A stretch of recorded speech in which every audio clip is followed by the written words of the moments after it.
Voina chuan ukulele lesson thar kan zir ho lenga voina kan zir ho le tur chu Rinfeli Khiangte in du ten ka chawi ti la sakha ukulele a perhdan kan zir ho wa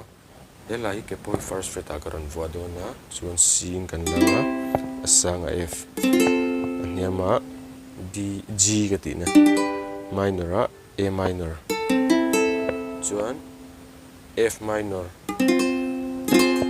hi kan mang tel za ubokang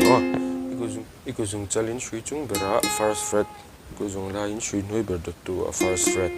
kuzung u in shui noi bera third fret aka F minor chuan strumming pattern hi chen hi omanga pakhat jok chu amuanga kan play na khania nga tian down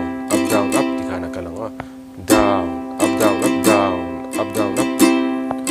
iching mi tan himna ka chana na na na na na na na na na na ti ha kan strum ang chuan anuwa khan ti kan strum ve liang down up ti khana down up